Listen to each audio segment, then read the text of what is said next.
Good morning, everyone. Today we have with us Mr. Kavin Raghuvanshi sir, the kabadiwala.com. Before we start our session, I would like to introduce our sales group with a short video. Yes, ma'am.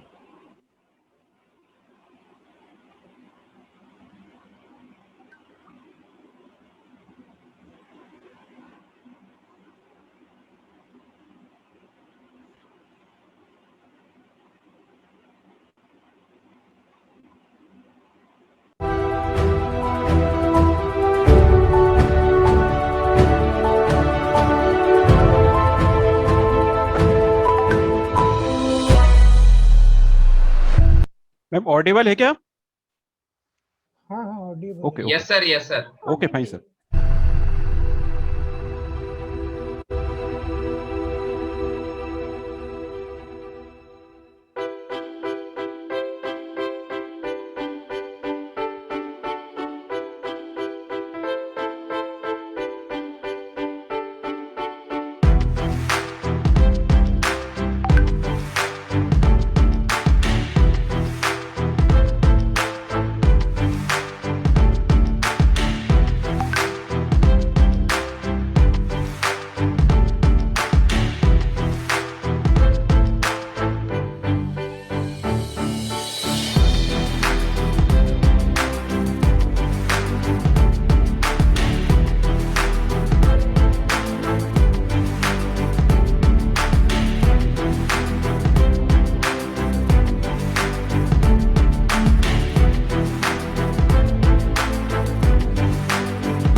Okay, ma'am. Over to you. Okay, thank you, sir. Once again, I welcome Mr. Kavin Raghuvanshi sir, the kabadiwala.com on the behalf of IIC SIRT Bhopal. He is a software engineer and completed his BTech in 2005 and MTech in 2010 in computer science and engineering. He is the co-founder of the startup thekabadiwala.com.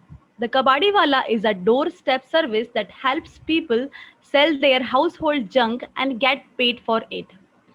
They serve more than 50,000 registered users and handling 100 customers every day in Bhopal. Including Bhopal, they expand their operations to Indore, Raipur, Nagpur, and Lucknow also. His team has raised 3 crore rupees funding from early stage investors and senior industry professionals. They also work on Go Green concept and Raddi Se library concept. The startup is ranked as top 100, one of the top 100 startups in India. हम Kavin sir से ही जानना चाहेंगे ये दो concept के बारे में. Welcome you sir, again welcome. Thank you madam.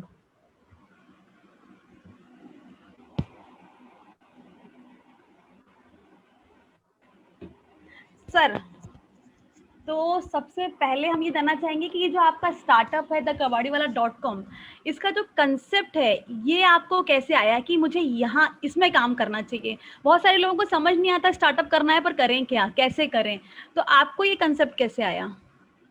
सबसे पहले तो नीति मैम और जय कुमार सर और जो भी इस टॉक के ऑर्गेनाइजर है उन सबको थैंक यू वेरी मच मुझे इनवाइट करने के लिए. तो Welcome, सबसे sir, पहले welcome. सबसे पहले अगर हम बात करें कि ये कंसेप्ट कैसे आया, तो मैं काफ़ी टाइम से लगभग 2007-8 से टेक्नोलॉजी से जुड़ा हुआ था और अलग अलग टेक्निकल प्लेटफॉर्म से काम कर रहा था. 12-13 में मैं अपने कुछ कॉलेज स्टूडेंट्स के साथ हमें कंसेप्ट आया कि हर जगह टेक्नोलॉजी का इंटीग्रेशन हो रहा है, हर फील्ड में टेक्नोलॉजी बढ़ रही है, लेकिन ये जो वेस्ट मैनेजमेंट फील्ड है ये कम्प्लीटली एक अनऑर्गेनाइज्ड है. मतलब अगर मैं बात करूं कि 50 साल पहले जैसे वेस्ट और मैनेजमेंट चलता था, हम जब 10-11 में बात कर रहे थे तब भी वेस्ट मैनेजमेंट उसी तरीके से चलता है. तो हमारे तक ये एक बहुत बड़ा फील्ड है जो कम्प्लीटली अनऑर्गेनाइज्ड है, काफ़ी चैलेंजिंग है, बट बहुत कुछ यहाँ पर करने को है. प्लस ये सोशल और एनवायरमेंटल से भी कनेक्टेड है. तो हमने सोचा कि अगर हम इस फील्ड में काम करते हैं तो जो एक सोशलिज्म भी हो जाएगा, एनवायरमेंट से कनेक्टिविटी भी हो जाएगी, प्लस इसमें ग्रोथ और अपॉर्चुनिटीज़ की संभावनाएं भी बहुत ज़्यादा थी. बट एक मेन इसमें चैलेंज था कि ये टोटली नया फील्ड था और कोई भी टेक्नोलॉजिकल प्लेटफॉर्म या कोई भी न्यू एज स्टार्टअप्स या जो लोग नए एंटरप्रेन्योर्स हैं वो इस तरह सोचते नहीं है. तो हमें लगा कि जितना अपॉर्चुनिटीज़ हैं, चैलेंजेस हैं, तो हमें यहाँ जाना चाहिए. सर, थोड़ा सा बताएंगे कि आप कैसे क्या करते हैं इसमें, द कबाड़ी जो स्टार्टअप है उसमें काम कैसे करते हैं, मैनेज काम या कैसे करते हैं? ठीक है, मैं बताता हूँ. क्या होता है कि आज हम देखते हैं कि हमारे पास हर चीज़ फिंगर टिप पे है. अगर हमें कुछ भी चाहिए हो, कुछ भी ऑर्डर करना हो, कहीं भी जाना हो, तो हम हर चीज़ हमारे पास मोबाइल में और फिंगर टिप पे. जो हम अर्ली स्टेज में जब हम इस स्टार्टअप में काम कर रहे थे तो ये थॉट ऐसे आया था कि अगर किसी को अपना कबाड़ या स्क्रैप बेचना हो तो कोई भी ऑथोराइज्ड प्लेटफॉर्म नहीं है, कोई भी सिस्टम नहीं है. अगर लोगों को अपने कन्वीनियंस के हिसाब से बेचना हो तो कोई अवेलेबिलिटी नहीं है, किसी की रेट या प्राइसिंग की कोई ट्रांसपेरेंसी नहीं है. और वो डिपेंडेंसी है कि अगर कोई स्क्रैप डीलर हमारे घर के सामने से निकलेगा तो हम किसी भी रेट में कैसे भी उसको सोल्ड आउट कर देंगे. तो यहाँ से ये थॉट आया कि अगर कोई ऐसी सर्विस हो, ना सिर्फ छोटे शहरों में, मेट्रो सिटीज़ में और छोटे शहरों में, मिडिल लेवल की जो सिटीज़ हैं, ऐसी कोई फैसिलिटीज़ हो कि लोग अपने कन्वीनियंस के हिसाब से बुक कर सकें और अपने स्क्रैप को सोल्ड आउट कर सकें, और लोगों में ये फीलिंग हो कि स्क्रैप की एक वैल्यू है, जिससे कि वो उसे फेंके ना, उसको प्रॉपर्ली सेग्रीगेट करें, जिससे कि वो रिसाइकलिंग प्रोसेस में आए, ना कि वो डंप साइड में जाए. क्योंकि अगर आपको पता, आप 1 रुपए का भी कॉइन ना फेंक नहीं सकते हो, कोई भी हो. अगर मैं बोलूँ 1 रुपए का भी कॉइन है तो आप कभी नहीं फेंकोगे, लेकिन आप जो प्लास्टिक की बोतल को यूज़ करने के बाद फेंकते हो उसकी वैल्यू 1 रुपए से ज़्यादा है. बट अगर आपको पता होगा कि इसकी वैल्यू ज़्यादा है तो आप कलेक्ट राइट. करोगे और उसको प्रॉपर्ली एक सिस्टमेटिक मैनर में डिस्पोज ऑफ करोगे. आपका जो सिस्टमेटिक मैनर में डिस्पोज ऑफ करने का तरीका है, उससे कई लोगों को जॉब मिलती है, कई लोगों जो हमारा प्रकृति है या हम एनवायरनमेंट को बोले तो एनवायरनमेंट में उस एक बॉटल का भी बहुत बड़ा महत्व है. जो हम पेपर फेंकते हैं डस्टबिन में, जो हम प्लास्टिक को गलत तरीके से डिस्पोज ऑफ कर रहे हैं, तो उसका एक एनवायरनमेंट पे बहुत बड़ा इम्पैक्ट होता है. तो इन सब चीज़ों को ध्यान में कर सोचते हुए हमने अपना काम स्टार्ट किया, लोगों में अवेयरनेस के लिए काम किया और लोगों को समझाया कि अगर आप प्रॉपर सेग्रीगेशन करते हो, जैसे मुझे ही ले लीजिए, मैं पिछले लॉकडाउन से अभी तक के लॉकडाउन में मेरे घर में 0 वेस्ट पे काम करता हूँ मैं। मतलब मेरे यहाँ जी वेस्ट ही नहीं है। मेरे यहाँ जो भी वेस्ट निकलता है मैंने उसके लिए एक बिन रखा हुआ है, जिसको मैं रिसाइक्लेबल बोलता हूँ। अपने बच्चे को बोलता हूँ कि ये रिसाइक्लिंग बिन है। तो जो भी रिसाइक्लेबल वेस्ट है, चाहे वो रैपर हो, चॉकलेट रैपर हो, चिप्स के पैकेट्स हो, राइट, पॉलीथीन हो, राइट। पेपर हो, क्राफ्ट बॉक्स, वो सबका सब रिसाइकलिंग बिन में डालता है। और जो कंपोजेबल वेस्ट होता है, वो फूड वेस्ट होता है, सब्जियों के कतरन छिलके, वो हम लोग प्रॉपर एक अलग सिस्टम में रखते हैं। तो उसे कंपोस्ट या उसको कंपोस्ट नहीं करते तो हम एक गाय का एक टाइम होता है जहाँ पर गाय बैठती है, वहां जाके उसको रख देते हैं। तो पिछले कई महीनों से, पिछले 1 साल से मैंने जो नगर निगम या हम बोले कि जो फैसिलिटीज होती हैं कचरा कलेक्शन की, वहां का पर कचरा डाला ही नहीं है पिछले 1 साल से। So very good sir. This is the sir way कि मैं अगर अब हम यहाँ पे अपना एक्सपीरियंस शेयर करना चाहूंगी। मेरा पर्सनल एक्सपीरियंस है। ये बहुत साल पहले की बात है, जब सब सर का कबाड़ी वाला .com शुरू हुआ था, जब सर ने स्टार्ट किया था स्क्रैप लेना घर से। तो फर्स्ट टाइम जब हमने सर के सर्विसेज ली थी, तो उससे पहले हम जो नॉर्मल अपने कॉलोनी में जो कबाड़ लेने आते हैं उन्हीं को देते थे। तो उस टाइम की बात है कि बहुत सारी रद्दी इकट्ठी हो गई थी हमारे घर में, और रद्दी इकट्ठी हो गई थी तो हमारे फादर इन लॉ ने बुलाया रद्दी वालों को कि भाई ले लो इसे।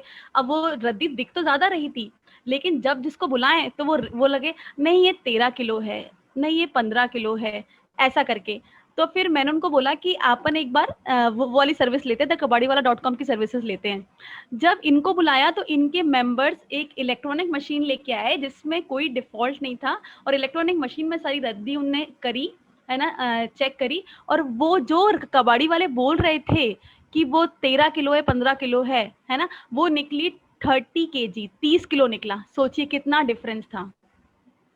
तो है ना, इनकी जो तोलने की जो है ना, मशीन जो डिजिटलाइज्ड है, वो सब भी इतनी परफेक्ट है। ये तो मेरा खुद का एक्सपीरियंस है। सर मैं एक और चीज पूछना चाहती हूँ कि जो स्टूडेंट्स हैं, बहुत सारे स्टूडेंट्स हैं यहाँ पे जिनके अंदर कंसेप्ट्स हैं, आइडियाज हैं, पर उनको ये समझ नहीं आता है कि हम अपनी टीम कैसे बनाएं, टीम बिल्ड कैसे करें और उसको इम्प्लीमेंट कैसे करें। उनको टीम बनानी है एक्चुअली, कि लोगों को इकट्ठा कैसे करें साथ में चलने के लिए। ठीक है। यहाँ पर कई लोग हैं, आप लोग के साथ तो मैंने काम किया, और कई शायद बच्चे भी ऐसे होंगे जो जानते हैं कि मैं 3 साल 2 साल पहले तक कॉलेज में ही पढ़ाता था। तो एक तो सबसे ज़रूरी चीज़ होती है कि आप के मन में होना चाहिए कि आप करना चाहते हो कुछ। जब आप कुछ करना चाहते हो तो आपके पास आइडियाज़ आते हैं, बहुत सारे आइडियाज़ आते हैं। आपको लगता है कि उस आइडिया को आप अकेला साथ लेके नहीं चल सकते हो, आपको टीम की ज़रूरत होती है, और टीम बहुत इंपॉर्टेंट होती है आपको आगे बढ़ाने के लिए। तो जब आप एक टीम को साथ लेके चलते हो तो आपको कमिटमेंट देखना पड़ता है कि टीम का कमिटमेंट क्या है आपके प्रति। वो आपका फ्रेंड है या नहीं, इससे मैटर नहीं करता है। ज़रूरी नहीं कि जो आपका सबसे क्लोज है वो आपका टीममेट्स हो। टीममेट्स के लिए आपको ये देखना पड़ता है कि वो कितना डेडिकेटेड है, और वो कुछ करना चाहता है या नहीं करना चाहता। पहली चीज़, जब आप इनिशियल लेवल पे टीम बना के चलते हो, जरूरी नहीं कि जो टीम आप लेके चल रहे हो वो टीम लास्ट तक आपके साथ हो। जैसे मैं हूँ, हम लोग 6 लोगों के साथ हमने काम शुरू किया। सभी लोग उस टाइम पे काम करना चाहते थे, तो सभी डेडिकेटेड है। आज के टाइम में सभी लोग बहुत अच्छे पोजीशंस पे हैं। बट चलते चलते जैसे जैसे आगे बढ़े, क्योंकि स्टार्टअप जरूरी नहीं है कि हर स्टार्टअप सक्सेसफुल हो जाए। तो चलते चलते जब लोगों को लगता है आपकी टीम में कि उनके पास करियर की बहुत अच्छी अपॉर्चुनिटीज है, तो वो टीम धीरे धीरे ब्रेक होती है। वो हर टीम के साथ होता है, हर जितनी छोटे या बड़े स्टार्टअप्स हैं सबके साथ ऐसा हुआ है। तो वो सब होता है, लेकिन आप जिनके साथ लेके चलो, आप देखोगे टाइम ऑन टाइम उनमें से जो कमिटेड होंगे, जो डेडिकेटेड होंगे, वो आपके साथ हमेशा रहेंगे। तो वही आपकी फाइनल टीम बनेगी। आप पहले दिन किसी को भी लेके आ जाओ, आप नहीं सोच सकते हो कि वो आपकी टीम में लॉन्ग टर्म आपके साथ रहेगा। तो वो एक इनिशियल फेज में आपको उस पर ज़्यादा सोचने की ज़रूरत नहीं है। आप अपने आइडिया पे के साथ बैठे, और जो आपके आइडिया को बेटरली समझ पा रहे हैं, आप उनके साथ काम करें। बस 2 चीज़ें हैं उनके बीच में, कि वो डेडिकेटेड हों, वो एनर्जेटिक हों, वो पॉजिटिव माइंडसेट के साथ आगे आ रहे हों, ये सब, और वो हार्ड वर्किंग हो। अगर ये 3-4 चीज़ें आपकी टीम में है, तो 1-2 लोग अगर टीम में कम भी होंगे आगे चल के, तो उससे आपको कोई नुकसान नहीं होगा, आप आगे बढ़ सकते हो।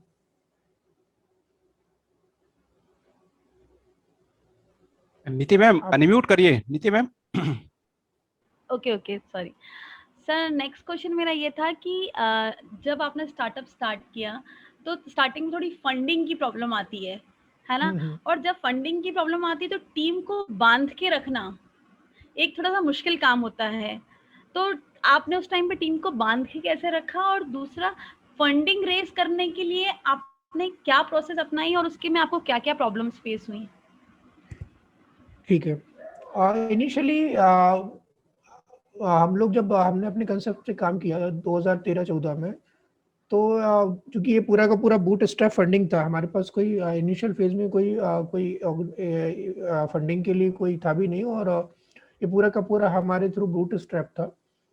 तो हमने अपनी टीम को ऐसे बांटा कि जो लोग जैसे मैं जॉब कर रहा था, तो जो लोग जॉब में हैं वो फाइनेंशियली सपोर्ट करेंगे, और जो लोग जो टीम में जॉब में नहीं है या जिनको हम नहीं चाहते कि जॉब करें, वो फुल टाइम काम करेंगे।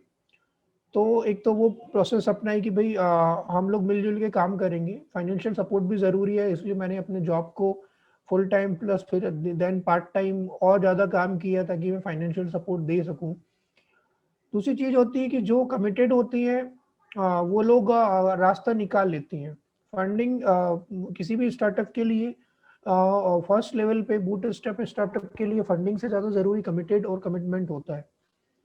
फंडिंग की जो ज़रूरत होती है बेसिक लेवल पे, जब आप पायलट प्रोजेक्ट रन कर रहे होते हो तो उतना फंड्स को अरेंज करना कोई बड़ी चीज़ नहीं होती। कई सारे स्टार्टअप्स ऐसे होते हैं, कई सारे लोग, इवन स्टार्टअप्स की बात नहीं करूँगा, कई सारे बच्चे होंगे वो सोचते हैं कि फंडिंग मिल जाएगी करोड़ों रुपए की, और मैं स्टार्टअप खोलूंगा और मुझे मेरा आइडिया में मुझे फंडिंग मिल जाएगी, और मैं ऐसा नहीं होता भाई, कोई अपना पैसा नहीं लगाता है। अगर आप फंडिंग देख के स्टार्टअप चालू कर रहे हैं तो आप मत सोचिए, आप स्टार्टअप पे काम कीजिए। आपके आइडिया में अगर 3-4 चीजें होंगी, एक स्केलेबिलिटी होगी, एक प्रॉफिटेबिलिटी होगी, एक आइडिया अगर आपका बहुत अच्छा होगा, और फिर इनिशियल लेवल पे अगर आप उसे खुद प्रूव कर लेंगे, जैसे एज अ पायलट प्रोजेक्ट, और ये जो आज का टॉपिक भी था जिस पे हम अभी बात नहीं कर रहे, वो टॉपिक भी यही कहता है कि अगर आपका जो अप्रोच है जो लीन स्टार्टअप की बात कर रहे थे, कि अगर आप स्टार्टअप ओपन करना चाहते हो तो आपको सोचना पड़ेगा कि इनिशियल आप मिनिमम इन्वेस्टमेंट से और मिनिमम चीज़ों के साथ आप अपने काम को शुरू करें। जैसे आज हम लोग का जो वेब पोर्टल है वो बहुत स्ट्रॉन्ग है, इवन स्क्रैप में कोई भी इंडिया लेवल पे कोई भी ऐसा कंपनी नहीं होगी जो स्क्रैप में इस लेवल पे टेक्नोलॉजी को यूज कर रही है जो हम कर रहे हैं। इवन इंडिया लेवल की बात नहीं करो, पूरे ऑल ओवर द वर्ल्ड कोई कंपनी नहीं होगी जो हमारे जैसा टेक्नोलॉजी प्लेटफॉर्म यूज कर रही होगी। बट फर्स्ट डे हमने सिंपल एक वेब पेज बनाया था जिसमें एक सिंपल फॉर्म था, जिसमें एक्सेल में डेटा जाता था कि आज किन किन लोगों ने रिक्वेस्ट डाली है। सो टेक्नोलॉजी, मैं कई लोगों से बात करता हूँ, अभी मैं एक छोटे स्टार्टअप की बात करूंगा। कुछ दिन पहले मेरा एक फ्रेंड था, उसका ब्रदर था, वो लोग मिल्क प्रोड्यूसिंग और मिल्क का सेलिंग में काम करना चाहते थे। तो वो मेरे पास आए कि भैया मुझे ना टेक्नोलॉजी पे पूरा सॉफ्टवेयर बनाना है, ये करना है वो करना है। उस टाइम पे जब वो मेरे पास आया था उसका 20-25 ऑर्डर थे। तो मैंने उसको बोला कि तुम टेक्नोलॉजी में 5 लाख इन्वेस्टमेंट मत करो, तुम ये इन्वेस्टमेंट अपनी प्रोसेस में करो जो तुम कर रहे हो। जब तुम करीब करीब 100 लोगों तक, 200 लोगों तक, कस्टमर तक पहुंच जाओ, उस दिन तुम टेक्नोलॉजी पे आना।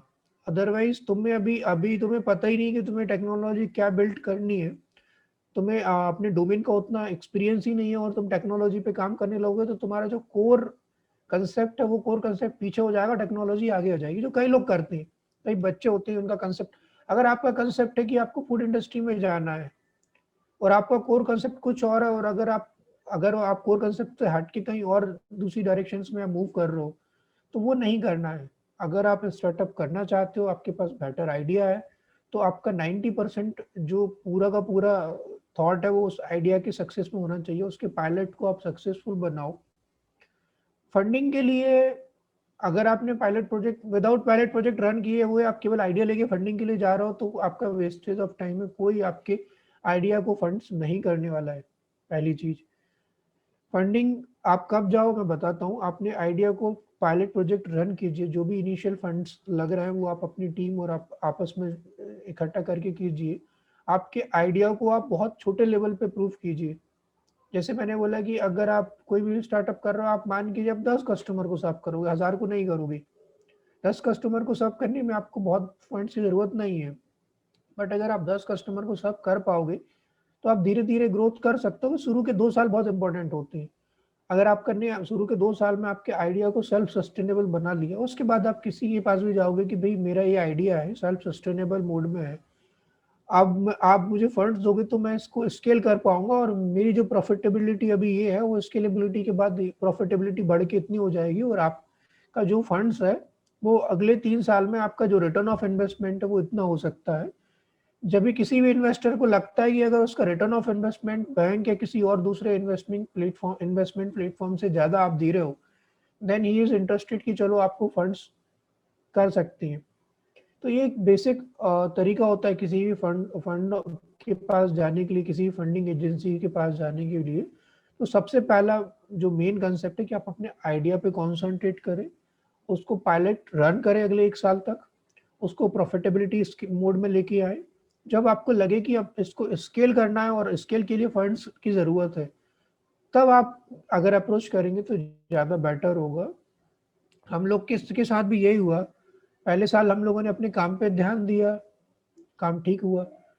फिर फंडिंग प्लेटफॉर्म और ये सब चीज़ें देख देख के जो एनवायरनमेंट था कि बहुत फंड्स हैं, इतनी ऑर्गेनाइजेशन, हर प्लेटफॉर्म के पास जाके, हर किसी इवेंट में जाके हमने अपने आप को प्रपोज किया कि हमारा ये काम है, हमें फंड्स चाहिए। इनिशियल फेज में किसी ने, सब लोग बात करते थे, 2-3 लेवल तक फंड्स की रिक्वायरमेंट जाती थी। इवन मध्य प्रदेश गवर्नमेंट ने हमें 1 CR के लिए कमिटमेंट किया था कि हम 1 CR के लिए कमिटेड है। हमने 1 साल तक उनको फॉलो अप किया, कुछ नहीं हुआ। हमने वापस अपने काम पे फोकस किया, काम पे ध्यान दिया। जब फंडिंग के प्लेटफॉर्म्स होते थे जहां हमारे प्रेजेंटेशन होते थे, हम वो करते थे, लेकिन हमने अपना फोकस फंडिंग रेज करने पे ना करके हमने अपना 70-80% फोकस अपने प्रोसेस और वर्क पे लगाया। मैं ये नहीं कहूंगा कि फंड्स के लिए आप मत जाओ, लेकिन मैं बोलूंगा 70% फोकस काम पे रखो, 30% फोकस आप फंड्स के लिए लगाओ। आपकी टीम में किसी एक को आप अथोराइज करो कि भाई तुम जितने भी फंडिंग प्लेटफॉर्म्स हैं, जितने भी कॉम्पिटिशन्स हो रहे हैं, आप उन कॉम्पिटिशन में पार्टिसिपेट करो, फंड्स के लिए जाओ। लेकिन 75% जो टीम है वो कोर बिजनेस आइडिया पे लगनी चाहिए। ये थैंक यू सर, ये आपने बहुत अच्छा बताया, क्योंकि बच्चों को ऐसा लगता है कि स्टार्टअप करेंगे, फंडिंग मिल जाएगी, काम कर लेंगे। लेकिन ये अच्छा बताया आपने कि पहले काम करो, उसके बाद फंडिंग पे जाओ। सर मेरा दूसरा क्वेश्चन ये था कि आपने एक बहुत बड़ा, आपके कबाड़ीवाला.com के साथ एक बहुत बड़ी चीज जुड़ी हुई है, go green concept. Sir what is this go green concept, ये क्या है? मैं आपको बताता हूँ। ग्रो ग्रीन क्या है, आप सभी लोग जानते हो। जो आप पेपर यूज कर रहे हो, प्लास्टिक यूज कर रहे हो, जो भी आप वेस्टेज आपके घर में निकलता है, पेपर बनता है आपका पेड़ से। आपका जो भी आप पेपर यूज कर रहे हो वो या तो रिसाइकलिंग पेपर होगा, या वो पेपर ट्रीज से बनता है। तो जितना भी पेपर आप सेव करोगे, आपने अगर पेपर को रिसाइकलिंग प्रोसेस में नहीं लाए तो वो डस्टबिन में जाएगा, लैंडफिल में जाएगा, और अल्टीमेटली उसका कोई यूज नहीं है। वहीं अगर आप रिसाइकलिंग तरफ जाते हो तो आपका जो भी आप वेस्टेज निकालते हो वो रिसाइकलिंग की प्रोसेस में जाएगा, और उससे सबसे बड़ी चीज ट्रीज बचेंगी, पेड़ बचेंगे, और ट्रीज बचेंगे, वाटर बचेगा, और एनर्जी बचेगा। आपने देखा होगा हम लोग जो ऐप, हम जो भी हमारा मोबाइल एप्लीकेशंस है उसमें जो भी लोगों ने डाउनलोड करे, उन्होंने देखा होगा जब भी वो कोई रद्दी या कोई भी स्क्रैप कबाड़ बेचती है तो उनके स्क्रीन पे एक डेटा आता है कि उनके स्क्रैप ने कितने पेड़ या कितना एनर्जी या कितना वाटर का सेव किया है। वो इसीलिए कि लोगों को कनेक्ट करना जरूरी है। यूथ और लोग जब तक ये कनेक्ट नहीं करेंगे, उनके लिए लगता है कि 100-200 रुपए का रद्दी का कोई वैल्यू नहीं है, लेकिन अल्टीमेटली वो उसके इम्पैक्ट्स बहुत बड़े हैं। तो जो भी आप प्लास्टिक, जो भी आप पेपर अगर प्रॉपर प्रोसेस में आता है, रिसाइकलिंग प्रोसेस में जाता है, तो उससे बहुत सारा एनर्जी और बहुत सारा पानी और बहुत कार्बन कंपोनेंट्स जो green house gas.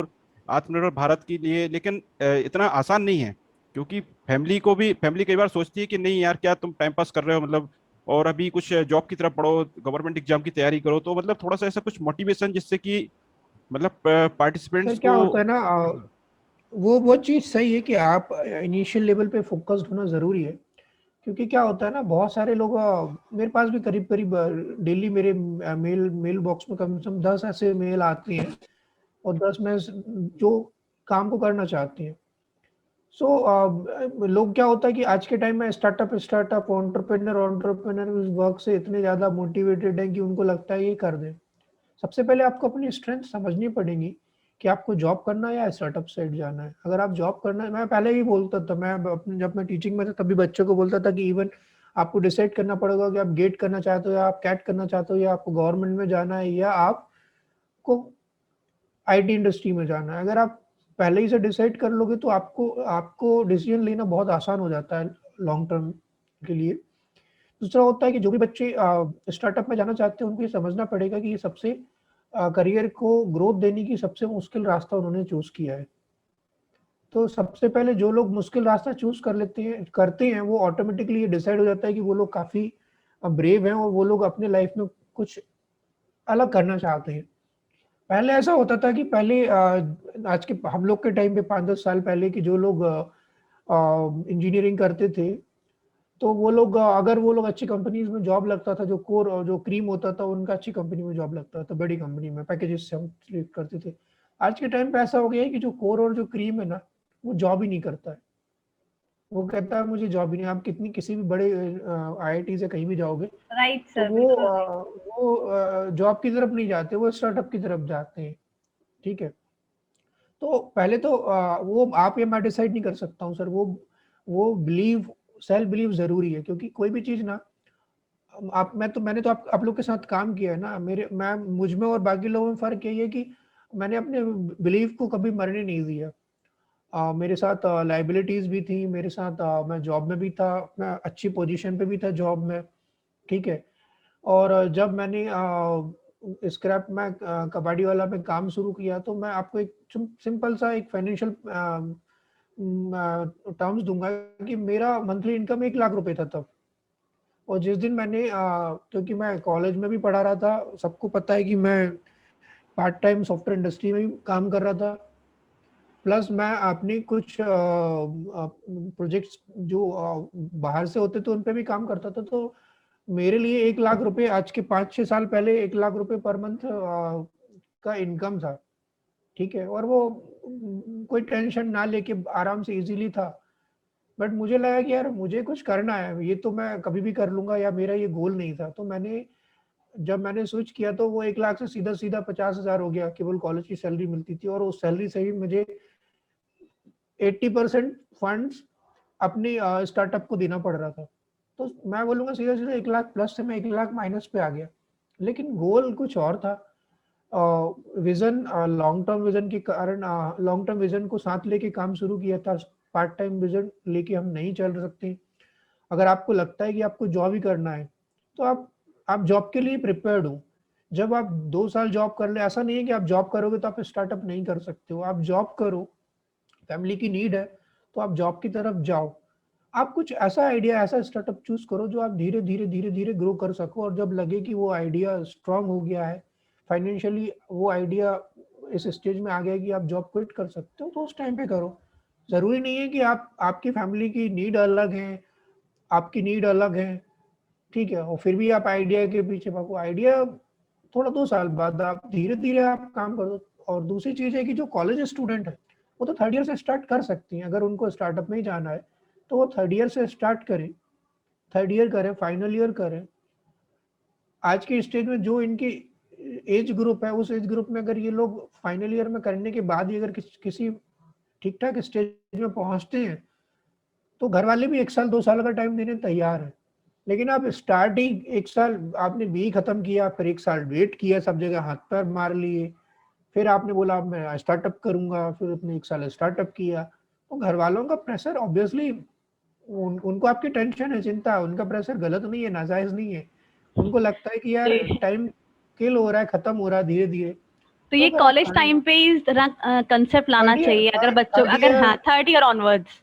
Third year okay, best time है, आप शुरू कर दें, धीरे धीरे धीरे एज अ ठीक है पायलट रन करें। सर। कविन सर, मैं आपको थोड़ा सा रोकना चाहूंगी।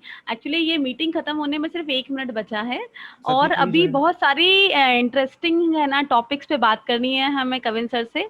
तो प्लीज सभी लोग सेम लिंक पे फिर से ज्वाइन कर लें, ठीक है? अभी बहुत सारी चीजें बतानी है कविन सर को और हम सबको। जी ठीक है। सर, है ना? तो सर ये मीटिंग खत्म हो रही है और प्लीज नेक्स्ट का सेम लिंक पे फिर से ज्वाइन कर लें। Thank you sir. ये लिमिट मीटिंग खत्म होने वाली है, हाँ आप हाँ। खत्म कर ओके दीजिए। Okay okay okay. ओके। तो अब जो नेक्स्ट मीटिंग होगी उसमें पार्टिसिपेंट्स की साइड से क्वेश्चंस रहेंगे basically. So I have a request to हाँ all the हाँ, कि participants अपने can क्वेश्चंस ask के the साथ questions आइए। and they right, all right. also prepare and ask the question.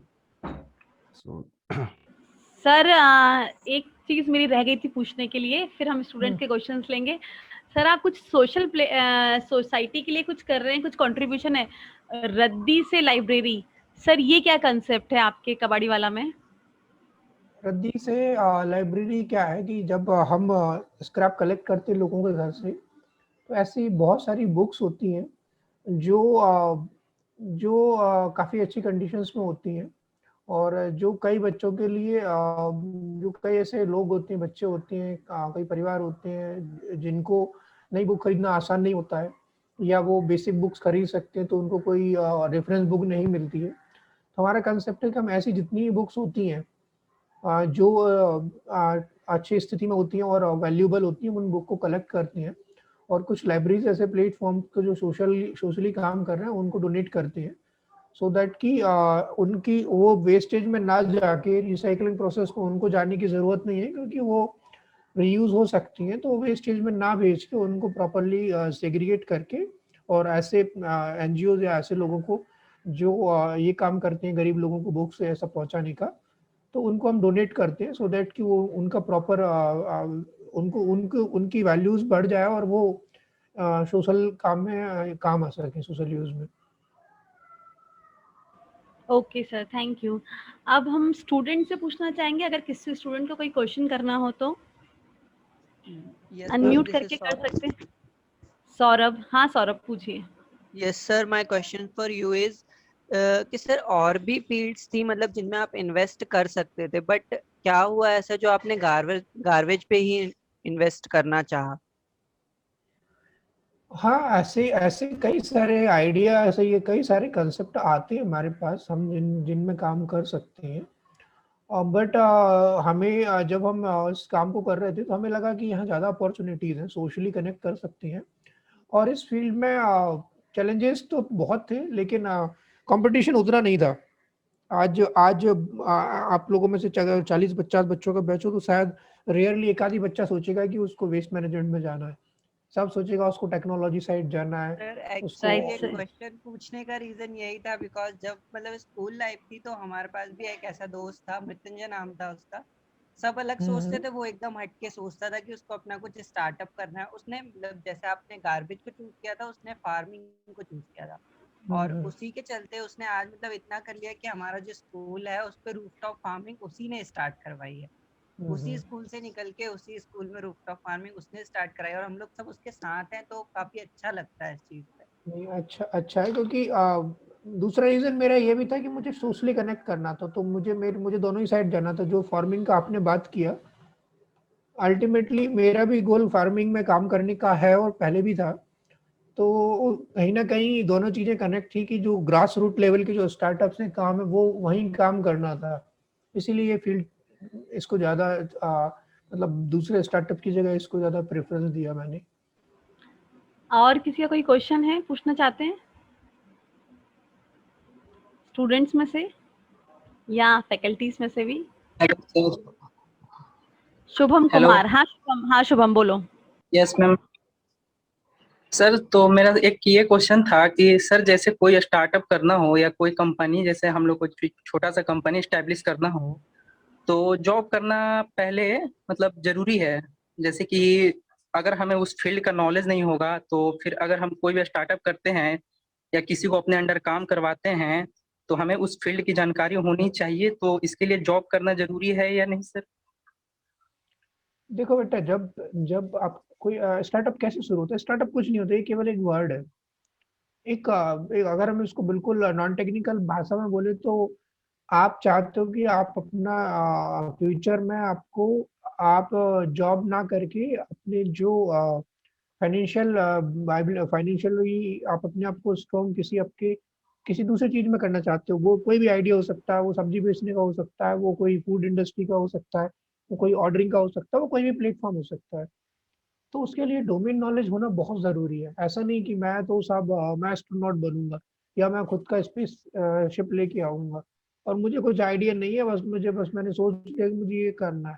वो सोचना, ड्रीम, हॉबी अलग चीज होती है। लेकिन जब आप स्टार्टअप की तरफ जाते हो, जब आप कुछ करना चाहते हो, तो जरूरी नहीं है कि आपको फर्स्ट डे डोमेन नॉलेज हो, आप काम करते करते भी सीख सकते हो।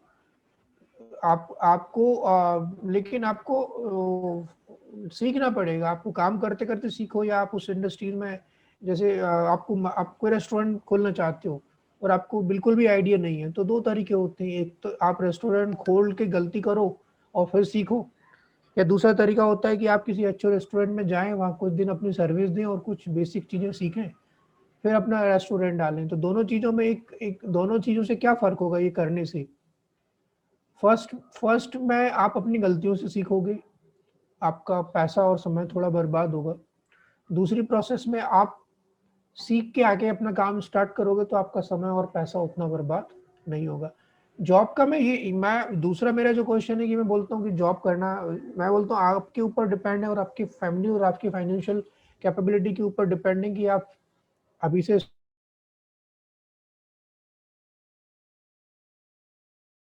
स्टार्टअप करना चाहते हो। बहुत अच्छे आइडियाज हो जो आप कर सकते हो, तो उनको दबाओ मत, आप अपना बेसिक काम शुरू करो। जैसे अभी कुछ दिन पहले ही मैं न्यूज़ पढ़ रहा था, एक पायलट था किसी इसमें एयरलाइन में। उस पायलट ने कोई स्टार्टअप का आइडिया था, वो उसके पास जब वो पायलट बना, उसके पास फंड्स आए, पैसा आया, उसने अपना रेस्टोरेंट चेन खोलना शुरू की और करीब करीब आज की डेट में उसके 20 रेस्टोरेंट चल रहे हैं। तो ये डिपेंड करता है कि आप फाइनेंशियली कितने कैपेबल हो, आपकी फैमिली की क्या कंडीशंस है, उनको देखते हुए अपना डिसीजंस लीजिए। सर, बिजनेस और स्टार्टअप में क्या डिफरेंस है? मैडम, स्टार्टअप अगर सक्सेसफुल हो जाता है तो बिजनेस बन जाता है। Okay. स्टार्टअप का मतलब होता है कि आपका जो थॉट प्रोसेस है उसका इनिशियल लेवल क्या है। इनिशियली जब हम उसको स्टार्ट करते हैं अपने आइडिया को, सबसे पहले क्या होता है, एक आइडिया होता है। आइडिया कुछ भी हो सकता है, चाय की दुकान खोलना भी एक आइडिया है, मतलब उसमें कुछ नया होना चाहिए।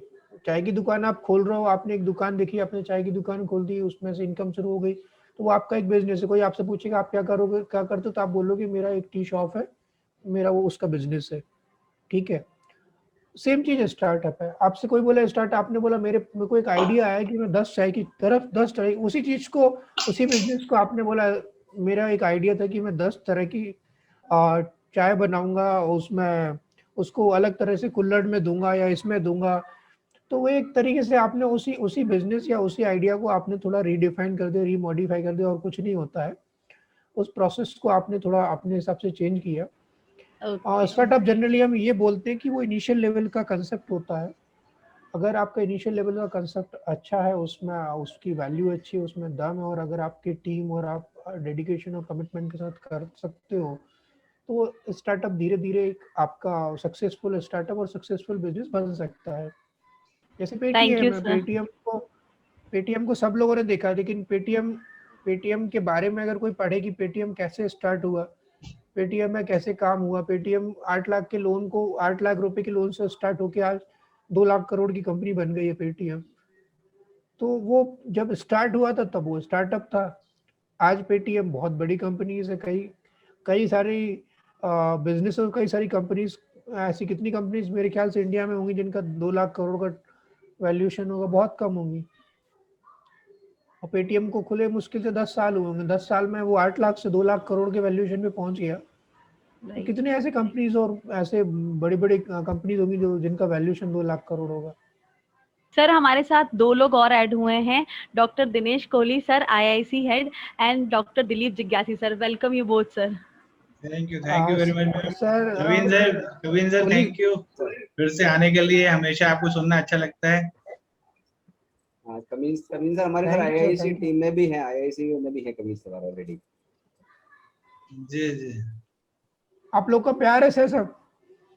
हाँ नहीं नहीं कविन सर, सर बहुत बढ़िया है। सही हो गया सर, सही हो गया, अच्छा लगता है सर। किसी और स्टूडेंट को कुछ क्वेरी है क्या?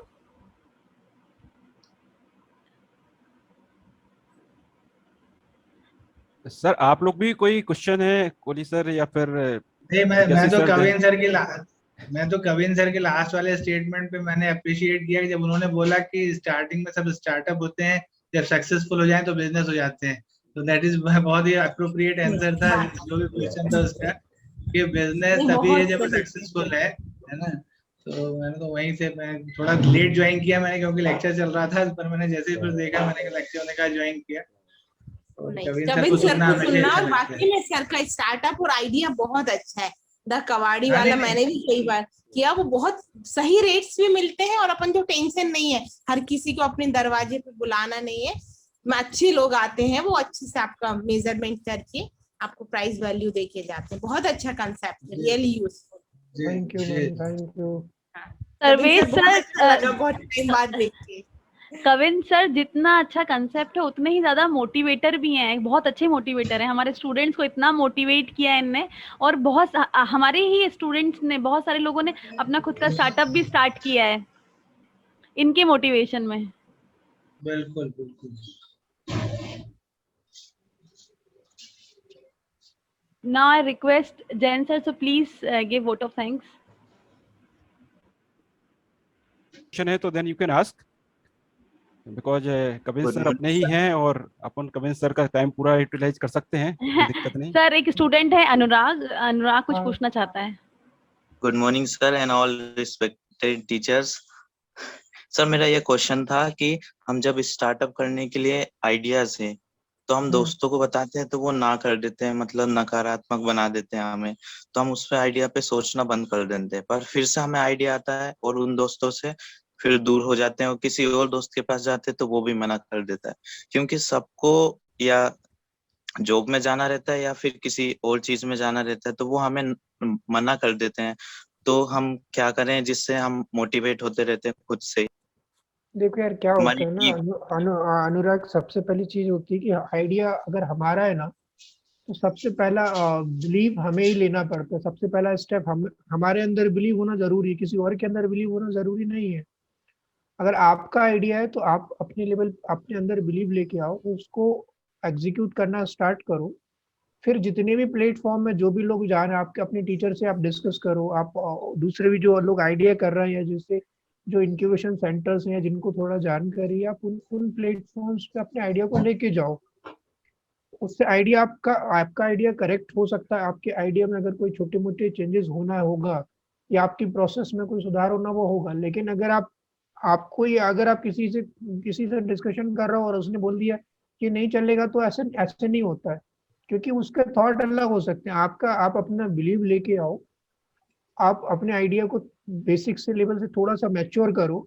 मैच्योर करने के लिए आपको सबसे अच्छा तरीका है कि आप अपने टीचर के पास जाओ या किसी ऐसे बंदे को ज्वाइन करो जो ऑलरेडी उस प्रोसेस से निकल गया हो। जनरली क्या होता है, जो लोग आइडिया करके या जो लोग स्टार्टअप करते हैं, वो लोग को पता होता है ये सब चीजें वो लोग झेल चुके होते हैं। तो जब आप उनसे डिस्कशन करते हो तो आपको मोटिवेट करते हैं। आप किससे डिस्कशन कर रहे हो? उस बच्चे से जो आपसे भी नीचे है, क्योंकि आपने तो एटलीस्ट आइडिया सोचा, उसने तो सोचा भी नहीं। तो आप उससे डिस्कशन करके उससे थॉट लेके तो कोई मतलब ही नहीं है। अगर आपको थॉट लेना भी है तो आप अपने उन टीचर्स के पास जाइए जो पॉजिटिव हैं, जो सोचते हैं या जो इस तरह से चीज़ों में कमिटेड है, जिनको लगता है कि नहीं ये सब चीज़ें पॉजिटिविटी से आगे बढ़ सकती हैं। फिर जितने भी प्लेटफॉर्म, आज के पहले कोई कॉम्पिटिशन्स नहीं होते थे प्लेट कई जगह, आजकल इतने कॉम्पिटिशन्स अनुराग, कहीं ना कहीं आप गूगल करके देखो, किसी न किसी जगह, किसी न किसी इंक्यूबेशन सेंटर में कोई ना कोई आइडिया, ये सब कॉम्पिटिशन होते हैं। जब आप कॉम्पिटिशन्स में पार्टिसिपेट करते हो तो आपके पास ऐसे क्वेश्चंस आते हैं, इसको ये प्रॉफिटेबल कैसे होगा, इससे पैसा कैसे अर्न करोगे, वो आपको ऐसी कमी बताएंगे। आपको उस कमी से डिमोटिवेट ना होकर आपको ये सोचना है कि इसको इसको इस बीमारी से कैसे लड़ाओगे। आपने आइडिया लेके आया, किसी ने बोला इस आइडिया में ये कमी है, तो आपको ये देखना है कि इस कमी को दूर कैसे करोगे। आपको ये नहीं सोचना है कि आइडिया ही ड्रॉप कर सकते हो। अगर आपको लगता है कि आइडिया इस ये जो इसमें जो परेशानी या कमी कोई बता रहा है, तो इस परेशानी और कमी को कैसे दूर करके हम अपने आइडिया को और मैच्योर कर सकते हैं। तो ज़रूरी है कि आप अपनी चीज़ को मैच्योर करो, और अगर आपको लगता है कि वो आइडिया, आपका जो थॉट प्रोसेस है, आपका आइडिया है, वो सही में काम नहीं कर सकता है, तो फिर आप कुछ और सोचो। लेकिन हर चीज़ को ड्रॉप करना, हर कंसेप्ट को, आइडिया को ड्रॉप करने का मतलब नहीं है। सर स्टार्टअप आगे जाके बिजनेस बनता है, तो ये बिजनेस हर चीज में रिस्की रहता है कि कोई भी दोस्त या कोई भी फैमिली कोई भी सपोर्ट नहीं करता, तो ऐसा ऐसा ऐसा स्टार्टअप नहीं होता है। आपको सब, सर आपकी कभी कभी फैमिली, आपके टीचर, आपकी फैमिली और आपके टीचर्स आपको हमेशा सपोर्ट करेंगे और करते हैं। ठीक है, दोस्त तो अलग होते हैं। दोस्त तो आपको आपकी दूसरी चीज़ों में सपोर्ट कर सकते हैं, लेकिन आप सोचो कि आपको कोई फाइनेंशियली हेल्प आपका दोस्त कर दे, तो वो पॉसिबिलिटीज़ नहीं होती हैं। ठीक है, पहली चीज़।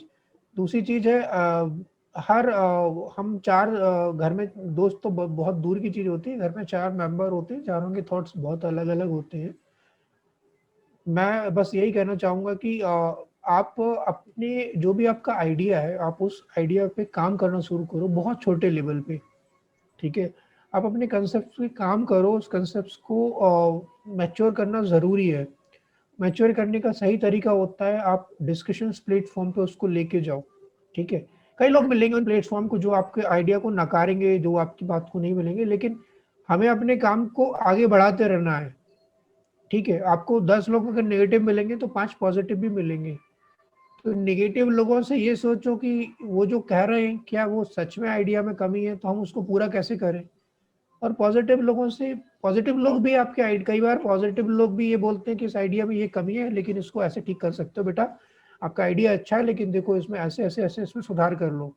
निगेटिव बोलेगा ये आइडिया चलेगा ही नहीं, बेकार है, इसमें कोई मतलब नहीं है, तो अपना टाइम खराब कर रहे हो, इससे तो अच्छा जॉब कर लो, इससे अच्छा ऐसा कर लो। ये दोनों चीज आपको मिलेंगी। आपका मेंटल लेवल, आपका बिलीव ही आपके आइडिया को आगे ले जाता है। ओके क्योंकि सर। कल को, हाँ, जी जी सर। Thank you. जी जी सर, कुछ कह रहे थे हम? मेरा वही कहना है कि कल को आइडिया सक्सेसफुल होगा तो सारे सबसे ज्यादा बेनिफिट आपको होगा। आप दोस्तों या दूसरे लोगों को थोड़ी ना दोगे। ठीक तो सर, उसके ठीक। लिए जो सर जो स्टार्टिंग में परिश्रम भी रिस्क आपका ही रहता है। है।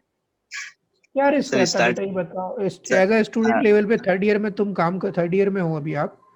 अगर 3rd ईयर में ये- छोटे से कंसेप्ट को अगर मैच्योर करने की, अगर जैसे मुझे नहीं पता आप क्या सोच रहे हो, उसमें क्या फंड्स की जरूरत है, लेकिन अगर आप उसको बहुत छोटे लेवल पे college, as a college project अगर आप उसको काम करोगे अगले 2 साल, अगले 2 साल तो आपकी फैमिली आपको नहीं बोलेगी ना।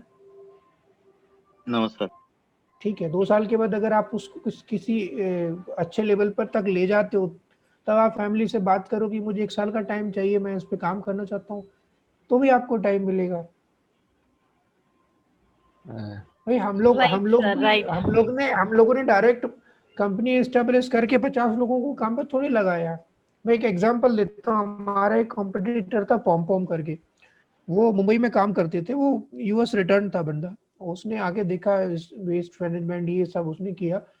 उसने पहले दिन 1 करोड़ का इन्वेस्टमेंट किया, 25 लाख रुपए टेक्नोलॉजी में इन्वेस्ट किया, 60 लाख रुपए के उसने व्हीकल्स खरीदे। ठीक है, और 1 करोड़ का इन्वेस्टमेंट किया, और विद इन 6 मंथ उसने अपने स्टार्टअप को क्लोज कर दिया, विद इन 6 मंथ। ठीक है, तो क्यों किया? क्योंकि उसने डोमेन का नॉलेज ही नहीं लिया, उसने पूरा का पूरा इन्वेस्टमेंट डे 1 कर दिया, और उसने अपने, जब आपको बेसिक लेवल पे उस चीज की समझ ही नहीं है और आप पूरा का पूरा उसको जरूरत ही नहीं इन्वेस्टमेंट की। हमने क्या इन्वेस्टमेंट की? जब हमने अपना काम किया तो हमने तो 10,000 का इन्वेस्टमेंट भी नहीं किया। फर्स्ट लेवल पे हम लोगों ने अपनी गाड़ियों पर, अपनी कार पर और अपनी बाइक में स्क्रैप लिया। जब लगा कि सब ठीक है, आगे बढ़ना है, तो फिर हमने रेंट के व्हीकल्स किए। जब रेंट के व्हीकल्स काम हुए तो फिर मंथली हमने व्हीकल्स को हायर किया। मंथली व्हीकल्स हो गए तो फिर हमने रेंटेड व्हीकल्स लिए। रेंटेड व्हीकल्स लेने के आज हमारे पास अपने खुद के 15 व्हीकल है। तो 15 व्हीकल अगर मैं डे 1 लेना चाहता तो मेरे लिए पॉसिबल नहीं था। मैं तो जॉब कर रहा था। सर बहुत बढ़िया राइट। आपका मतलब आपने चीजें बताई हैं, डेफिनेटली सर। सर एक और लास्ट अगर क्वेश्चन। किसी को, हाँ वैसे अगर और भी हमारे ही बच्चे हैं ये, अगर आपको किसी को और डाउट है तो अपने पास आईआईसी सेल भी है। ये यहाँ सामने जो आपको दिख रहे हैं 6-7 लोग, और आईआईसी सेल सिर्फ स्टार्टअप और नए आइडियाज पे ही काम करने के लिए बनाया है गवर्नमेंट ने। तो आप लोग बच्चों उस पर भी हम लोगों से आकर के आप पर्सनली भी इंटरेक्ट कर सकते हो। अपने अपने पास इनोवेशन एम्बेसडर भी हैं और पूरी टीम है, मतलब जो इस पे आइडिया एंटरप्रेन्योरशिप ईडीसी पे काम कर रही है, आईपीआर पे काम कर रही है, तो बहुत सारी चीजें हैं। तो जितने भी बच्चे और यहाँ पर स्टूडेंट फैकल्टी जिनके पास भी अगर कुछ लार्ज अमाउंट में अगर कुछ डाउट्स हैं तो they can come and ask to us. और कविन सर भी अपने पास टाइम टू टाइम अवेलेबल हो जाते हैं जब भी हम उनसे रिक्वेस्ट करते हैं, तो because he is the member of our team, that's why. तो कौन कोई क्वेश्चन और पूछ रहा था, कुछ क्या था शॉर्ट में? सर मेरा ये क्वेश्चन था, बड़ा ही स्टार्टिंग शॉर्ट में अपन बेटा ने पूछेगा, शॉर्ट क्वेश्चन होना चाहिए बहुत, क्योंकि this is last question. Sir starting में स्टार्टअप किया और उसमें हमारी टीम भी है, तो उसको आगे तक कैसे ले जाए? मतलब उसमें ना टीम का बिखरना हो, ना डिमोटिवेट हो, या फिर मतलब कंपनियां कम रेट दे रही है तो उसके बाद हम छोड़ दें, तो मतलब कि इसको बनाए कैसे रखें सर? बेटा जब आप कोई भी टीम लेके जाते हो ना, जब आप मान लो अपने आपके 10 लोगों ने मिलके एक काम शुरू किया है, तो ये तो फिक्स है, फाइनल है कि वो 10, जब आप 10 से शुरू करोगे तो आखिर में 2 या 4 ही बचने वाले हैं, क्योंकि सबके अपने अपने कमिटमेंट्स होते हैं, सबको करियर के अलग अलग। डे वन, कोई भी स्टार्टअप डे वन से सक्सेसफुल नहीं होता है, ठीक है, उसको साल, एक साल, 2 साल, 4 साल लगेंगे। वो 1 साल, 2 साल, 4 साल के पीरियड में ना ऐसे बहुत सारे अप एंड डाउन आते हैं कि आपकी टीम में से कई लोग जाते हैं, कई लोग नए लोग आते हैं। तो वो सोच आप सोचो कि मैं डे वन से 10 लोग के साथ 4 साल, 10 साल जोड़ूं, वो पॉसिबल नहीं होता है, पहली चीज।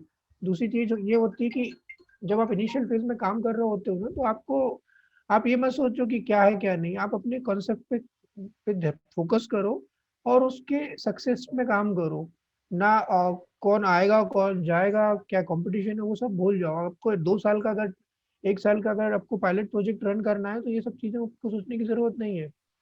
आप अपने बेस और प्रोसेस पे ध्यान दो कि वो क्या होगा। ठीक है sir, thank you sir, thank you thank you sir. So much. चलिए Thank you, तो सर इतना हम थैंक यू करते बिजी हैं। शेड्यूल में कविन सर हमेशा हमारे लिए आ जाते हैं। Thank you so much sir. और थैंक यू मैम, मैं थैंक थैंक यू यू। करना चाहूँगा अपने मतलब सेज ग्रुप को, रिस्पेक्टेड सीएमडी सर को, ईडी मैम्स को, बीसीएम सर को, प्रेसिडेंट डॉक्टर राजपूत सर को, convener director Shri doctor Rajeev Srivastava sir को, convener doctor DK Kohli sir को, and all the coordinators members from IIC, and हमारे डियर और सबके प्यारे कविन सर, जो कि हमारी छोटी सी रिक्वेस्ट पे अवेलेबल हो जाते हैं। और जब भी हम बुलाते हैं उनको तो बिल्कुल हमको अपने आइडियाज से और अपने नॉलेज से मतलब इंटरेक्ट करवाने के लिए छोटे से हमारे रिक्वेस्ट पर इनविटेशन पे अवेलेबल हो जाते हैं। तो thank you so much Kavin sir, and पूरी की पूरी कंप्लीट टीम को बहुत बहुत धन्यवाद, आईएसी की कंप्लीट टीम को, और all the participants. Without participants any program can not be successful. So मैं देखा था कि हमारी फर्स्ट उसमें जब हमारी मीटिंग स्टार्ट हुई थी तो 100 से अबाउ पार्टिसिपेंट एडेड थे, और कंटिन्यूसली मेरे पास मैसेज आ रहे थे, sir I am not able to join because limit is cross, limit is cross. कम से कम मेरे पास 25 मैसेज आए होंगे। तो दैट्स अ ग्रेट, हाँ ग्रेट मतलब प्रोग्राम रहा है। और थैंक यू ऑल, मतलब सभी को बहुत बहुत सर, धन्यवाद। नीति मैम आपको भी बहुत बहुत हेलो। Thank you ma'am. हाँ नीति ma'am, thank you. Jain sir थोड़ा आपको इंटरप्ट करूंगा मैं लास्ट में। हाँ जी जी सर। सर। हाँ, जैसे अभी बीच में जब मैं actually I was busy in some meeting with director sir, दूसरे कॉलेज से इंस्पेक्शन था, उससे बिजी था, तो नहीं अपडेट से आ पाया। जैसे आपने कहा कि कविन सर हमारे हैं, यस सर सर। ऐसा नहीं है सर, हम सभी भी कविन सर के हैं। अब we are sir, having the joint hand together, sir बिल्कुल सर, हमारे बिल्कुल। मतलब कि हम है ना? सबके हैं ना, मेरे नहीं, मैंने हाँ कहा वो भी कह हमारे सकते मतलब हम हैं। सबके हैं। हाँ, और ये सही बात है सर, ये फैक्ट है कि जब भी सर को बुलाते हैं सर बहुत अच्छे जाते हैं। और मुझे ये लगता है सर कि सर मतलब शुद्ध भाषा में, हिंदी भाषा में जिस प्रकार सर मतलब बच्चों को गाइड करते हैं या डाउट क्लियर करते हैं sir, it is very very fantastic sir. तो कविन सर आपको ज्वाइनिंग करने के लिए बहुत बहुत धन्यवाद मेरी टीम के साइड से। थैंक यू सर, और थैंक यू हमारा सर। टीम बहुत अच्छे काम कर रही है सर, और शायद हम लोग ना कि अपने कॉलेज के लिए बल्कि हम सोसाइटी के लिए, हम देश के लिए हम लोग काम कर रहे हैं, और इसको और प्रोपेगेट करेंगे, आगे बढ़ेंगे। ओके, थैंक्स सर, है ना? सर वी बिल्कुल have sir, a definitely, one thank you sir. Certificate for you. So this is the small certificate from our sites, from IIC and Sage Group. Ma'am, it is visible? Yes sir, visible हाँ हाँ sir, visible. Visible है, visible है। Sir ये हम आपको send कर देंगे।